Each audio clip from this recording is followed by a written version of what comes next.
ज़फ़ीर असद मजीद का अहम बयान जिसमें वो कहते हैं कि अमेरिका वो वाहिद मुल्क है जो भारत को पाकिस्तान में अपनी तखरीबी सरगर्मियां रोकने पर राजी कर सकता है। अब ये कहना जितना आसान है कैसे करना मुमकिन भी है। कोई भी तखरीबी कार्रवाई करने से रोक सकता है, राजी कर सकता है, तो क्या वाकई ऐसा पॉसिबल है कि अमेरिका ऐसा कर सके? इफ्तिखार अहमद साहब आपकी तरफ आऊंगी, बताएगा कि अमेरिका ऐसा कर सकता है और ऐसा करने पर मतलब क्या हमारे ताल्लुकात इतने बेहतर हैं कि वो हमारे लिए ये कदम उठा ले?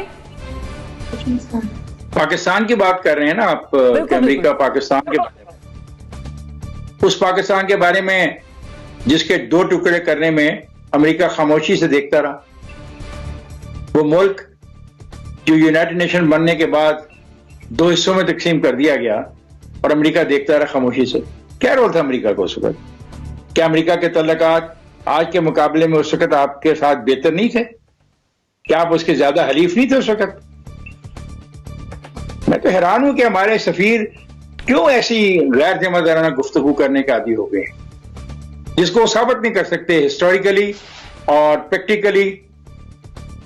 क्यों लोगों को बेवकूफ बनाया जा रहा है पाकिस्तान के अंदर? फिर हमने देख ली सबकी अमेरिका की दोस्ती, और बड़े वाज़ेह तौर पर देखी। जब अमेरिका के मुफाद में था कि हम रूसियों को इस इलाके से निकालें, तो वो हमें सर्टिफिकेट देता रहा कि हम एटम बम नहीं बना रहे।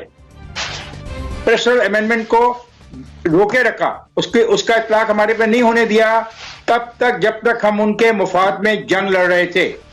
हम उस अमेरिका की बात को मानूं, मैं तो नहीं मानता। ये जो आपके सफीर साहब गए हैं, मैंने तो नाम ही पहली दफा जिंदगी में सुना है। इन्हीं को मुबारक हो, मिले होंगे ना किसी निचली सतह के अफसर को और मुतासर हो गए होंगे, कुछ काम शाम भी होंगे उनको। खुदा का खौफ करें, जिम्मेवारी का एहसास दें। क्यों इस किस्म की गलत बयानियां करके पाकिस्तान के लोगों को बेवकूफ बनाया जा रहा है? आप अपने आप को मजबूत करें, अपने कदमों पे खड़े हों, अपनी इंटरनल पॉलिसीज को क्लियर करें, एक कौम के तौर पे इमर्ज करें। हमें किसी अमेरिका की जरूरत नहीं होगी। क्या एक एटमी ताकत को अमेरिका की जरूरत है?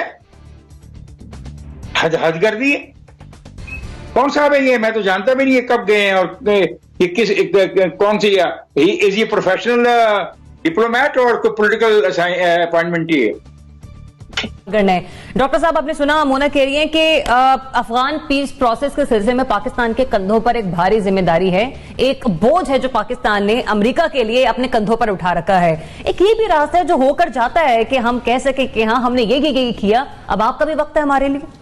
वेल, अमेरिका के लिए तो बड़े बोझ हमने उठाए हैं माजी में, और उसका फिर हमने जो भी खामियाजा था वो भी भुगता है। आपके जो सवाल है कि क्या पाकिस्तान अमेरिका के जरिए भारत की मुदाखलत पाकिस्तान में रुकवा सकता है, इसका जवाब तो स्ट्रेट फॉरवर्ड है, नहीं।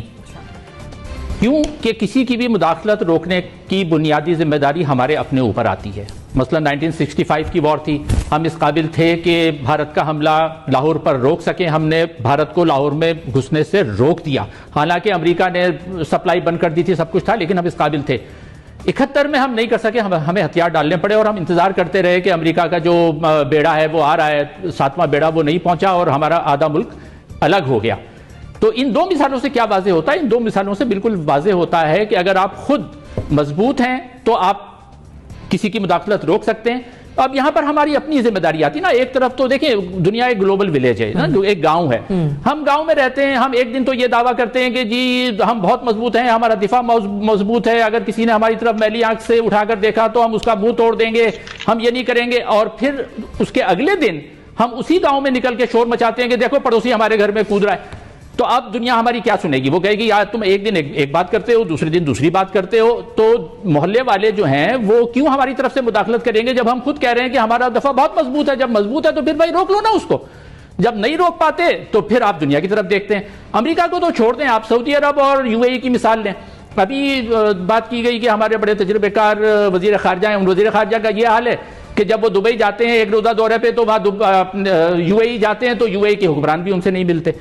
वो मिलकर आए हैं दुबई के हुक्मरान से। वहाँ दो फैमिली है, एक मखतूम फैमिली है और एक जायद फैमिली है। फैमिली जो है वो अबू धाबी में है, मखतूम फैमिली दुबई में। ये जाके सिर्फ वजीर खारजा से मिलकर आ गए, जो वीज़ों का मसला था वो तक नहीं हल करवा सके।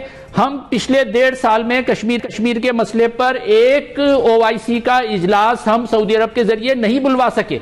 अच्छा, ये क्यों सका? इसलिए नहीं हो सका कि हम जब जाते हैं हमारे पास दो चीजें होती हैं। दुनिया के पास हम जाते हैं, हम एक पड़ोसी के पास जाते हैं, हमारा दो काम होते हैं, एक उनसे पैसे मांगना, दूसरे हमारे तीसरे पड़ोसी के खिलाफ बातें करना। अच्छा, अब इससे दुनिया दिख आ जाती है, वो ये कहते हैं कि तुम्हारे पास और कोई बात करने के लिए नहीं है। तो जब हम पड़ोसियों के साथ मुसलसल ये शुरू करेंगे तो पड़ोसी हमारी बात नहीं सुनेंगे।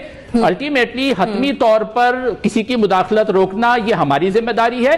अगर हम नहीं कर सकते तो हम कहते हैं कि हम नहीं कर सकते। ठीक है, अब मैं आपका पॉइंट क्लियर हो गया। मैं आगे बढ़ने से पहले सिर्फ एक चीज यहाँ पे जरा वजाहत के साथ पेश करती हूँ कि दिफा वाकई हमारा मजबूत और हमें इस पर कोई शक नहीं करना चाहिए। हमारी अस्करी क़यादत दुश्मनों का मुकाबला करने के लिए हम वक्त तैयार है, लेकिन कुछ जिम्मेदारी हमारी सिविल क़यादत की है, जिसमें हमारे सफारतकार शामिल है, जिसमें हमारी वजारत खारजा का रोल भी शामिल है। मुजम्मिल साहब, आपकी तरफ आऊंगी, बताएगा ये ऐसा करने के लिए पाकिस्तान राजी कर सकता है अमरीका को, और आगे से अमरीका ऐसा करेगा पाकिस्तान के लिए? देखें, पहली बात तो ये है कि बेशक हमारा दिफा बहुत मजबूत है, फिर भी आलमी रायमा किसी भी जंग के हवाले से, किसी भी तनाज़े के हवाले से बहुत अहम होती है। ऐसी बात नहीं है कि आप खुद को सच्चा भी माने और दुनिया आपको झूठा कहे, और आप कहीं नहीं, देखें मैं तो सच्चा हूँ, दुनिया मुझे झूठा कहती भी रहे तो मुझे क्या फ़र्क पड़ता है, मैं तो सच्चा हूँ। आपका सच दुनिया को भी इस बतौर सच नज़र आना बहुत ज़रूरी है आज के दौर में। सिर्फ आपको खुद पे यकीन होना कि मैं सच बोल रहा हूँ ये भी अहम है, लेकिन साथ साथ दुनिया को भी ये यकीन होना कि आप सच बोल रहे हैं और आपका मौक़िफ़ दुरुस्त है, वो भी उतना ही अहम है। लेकिन आप अमेरिका में पाकिस्तान के सफ़ीर बात कर रहे हैं, कोई उनसे बात पूछ सकता है कि भाई अगर अमेरिका हमारी Subscribe to our channel by clicking the subscribe button. Click the bell button and enjoy the latest uploads from our channel.